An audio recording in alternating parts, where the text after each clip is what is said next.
बहुत समय पहले की बात है। एक चुड़ैल रोज रात को एक नारियल के पेड़ की तांत्रिक पूजा किया करती थी। वो उस पेड़ पर अपना हाथ काट कर उस पर खून चढ़ाया करती थी। ऐ शैतानों के देवता, मेरी पूजा स्वीकार कर और मुझे संतान दे। चुड़ैल हर रात इसी तरह पूजा करती और अपने शैतानों के देवता को खुश करती। उसी जंगल में एक बहुत ही गरीब शंकर नाम का लड़का लकड़ियां काटने आता था। एक दिन की बात है, शंकर पेड़ से सूखी सूखी लकड़ियां काटने में लगा हुआ था। ओह, शाम हो गई। आज तो लकड़ियां काटने के चक्कर में समय का पता ही नहीं चला और रात को इस जंगल में रुकना ठीक नहीं है। शंकर जल्दी जल्दी लकड़ियों को एक रस्सी से बांधने लगता है। तभी उसे कुछ अजीब सी आवाजें सुनाई देती हैं। ये आवाजें कैसी? इस समय कौन हो सकता है? शंकर आवाज सुनने की कोशिश करता है। तभी उसे अचानक से वो आवाजें और भी भयानक सुनाई देने लगती है। ऐ शैतानों के देवता, मुझे संतान दे, संतान दे, मुझे संतान दे। अजीब सी भयानक आवाजें सुनकर शंकर की हालत और भी खराब हो जाती है। आलतू जलालतू आई बला को टालतू, आलतू जलालतू आई बला को टालतू। तभी अचानक से उसे एक तेज रोशनी दिखाई देती है। ये रोशनी कैसी? शंकर हिम्मत करके रोशनी की तरफ देखने जाता है तो चौंक जाता है। बाप रे, चुड़ैल! ये तो चुड़ैल है। तभी शंकर जल्दी से झाड़ियों के पीछे छिप जाता है और वो चुड़ैल को देखने लगता है। ये चुड़ैल यहाँ क्या कर रही है? तभी शंकर देखता है कि चुड़ैल अपना हाथ काट कर नारियल के पेड़ पर खून चढ़ा रही है।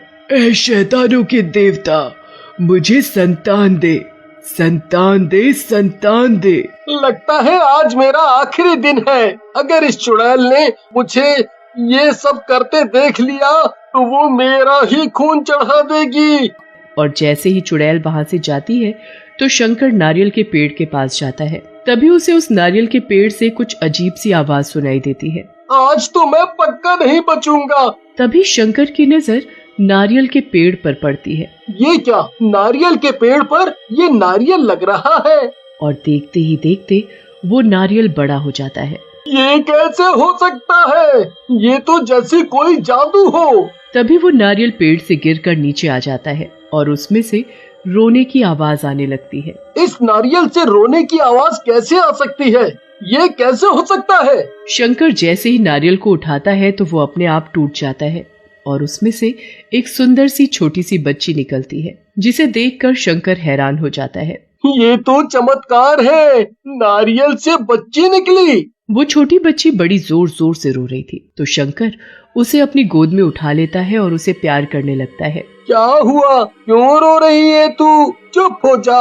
अरे रे रे रे रे, चुप हो जा, चुप हो जा। शंकर के प्यार करने के साथ ही बच्ची चुप हो जाती है और वो बोलने लगती है और चलने भी लगती है, जिसे देखकर शंकर बड़ा हैरान होता है। ये तो चमत्कार हो गया। छोटी सी बच्ची बोलने भी लगी और चलने भी। ये किसी जादू से कम नहीं। तुम कौन हो और नारियल के अंदर से कैसे आई? मेरी माँ चुड़ैल है, मैं उसकी ही बच्ची हूँ, पर मेरा जन्म नारियल से हुआ है। मैं कोई मामूली बच्ची नहीं हूँ, मैं एक जादुई बच्ची हूँ। शंकर और छोटी बच्ची दोनों बातें कर ही रहे थे कि इतने में ही चुड़ैल के वापस आने की आवाजें आने लगती है, जिसे दूर से ही उसकी बच्ची देख लेती है। शंकर, तुम जल्दी से यहाँ से चले जाओ, माँ आ रही है। अगर उन्होंने तुम्हें मेरे साथ देख लिया तो वो तुम्हें मार डालेगी। फिर शंकर उस बच्ची को वहीं छोड़कर जाने लगता है तो बच्ची उसका हाथ पकड़कर उससे कहने लगती है, कल तुम फिर मुझसे मिलने आओगे ना? शंकर उस बच्ची को प्यार भरी निगाहों से देख रहा था और धीमी आवाज में सिर हिलाकर उससे कहता है, हाँ, कल मैं तुमसे मिलने जरूर आऊंगा। अब तुम यहाँ से जाओ, माँ आ रही है। शंकर उस बच्ची को वहीं पर छोड़कर जल्दी से वहाँ से चला जाता है। उसके जाते ही चुड़ैल भी आ जाती है और जब वो नारियल के टुकड़ों के पास अपनी बच्ची को देखती है तो खुशी के मारे झूमने लगती है। संतान, मेरी संतान, मेरी संतान मुझे मिल गई। मैं भी माँ बन गई। चुड़ैल अपनी बच्ची को गोद में उठाकर प्यार करने लगती है। मेरी बच्ची, मुझे कब से तेरा ही इंतजार था। अब जाकर कहीं मेरा इंतजार खत्म हुआ। एक बार मुझे माँ कहकर बुला। माँ? मेरे कान तरस गए थे माँ सुनने के लिए। फिर चुड़ैल अपनी बच्ची को बहुत प्यार करती है और इसी तरह सुबह हो जाती है और अगले दिन चुड़ैल अपनी बच्ची से कहती है, मेरी बच्ची, मैं तेरे लिए कुछ खाने के लिए लेने जा रही हूँ। तू अपना ध्यान रखना और इधर उधर कहीं मत जाना। ठीक है माँ, मैं अपना ध्यान रखूंगी। ये कहकर चुड़ैल चली जाती है। बच्ची वहीं नारियल के पेड़ के पास बैठी शंकर का इंतजार करने लगती है। ये शंकर कब आएगा?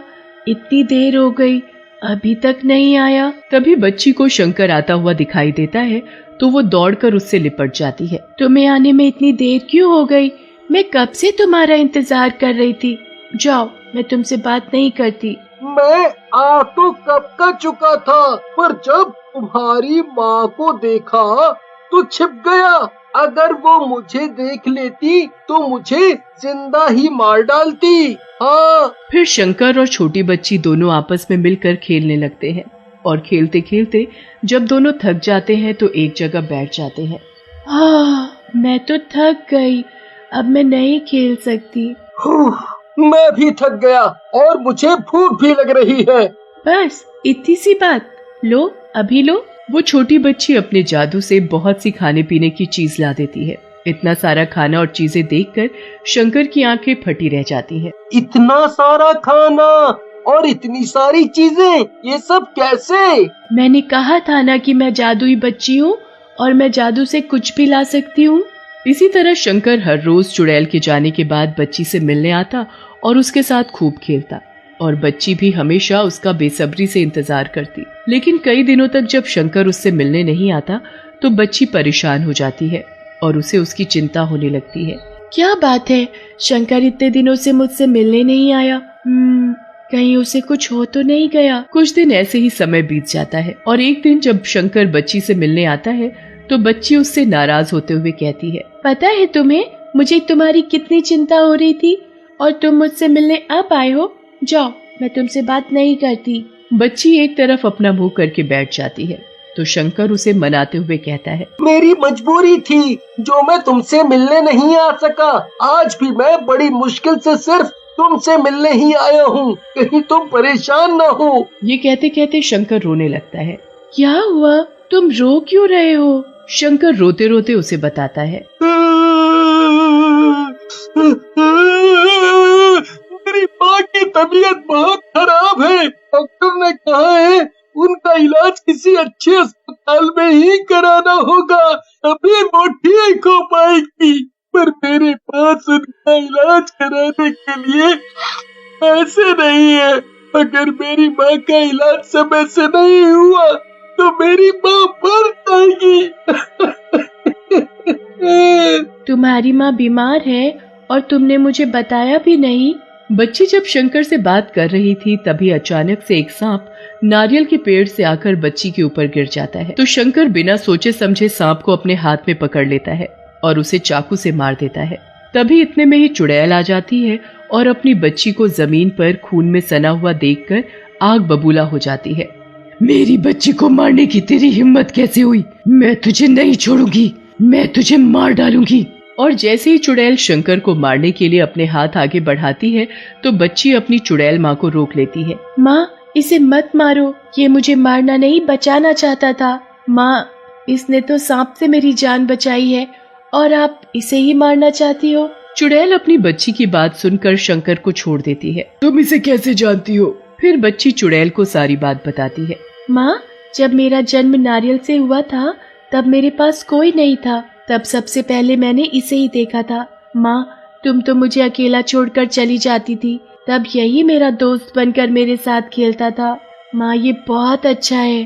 तुमने मेरी बच्ची का ध्यान रखा, उसके लिए धन्यवाद। जब तक मेरी बच्ची बड़ी नहीं होगी मेरी शक्ति मुझे नहीं मिलेगी। फिर बच्ची अपना हाथ हवा में घुमाती है और अपने हाथ में बहुत सारे पैसे ले आती है। शंकर, इन पैसों को लो और अपनी माँ का अच्छे से अस्पताल में इलाज कराओ, और जब भी तुम्हें किसी चीज की जरूरत हो तो इस नारियल के पेड़ के पास आकर जैसे ही इसे छुओगे तो मैं तुम्हारे सामने आ जाऊंगी।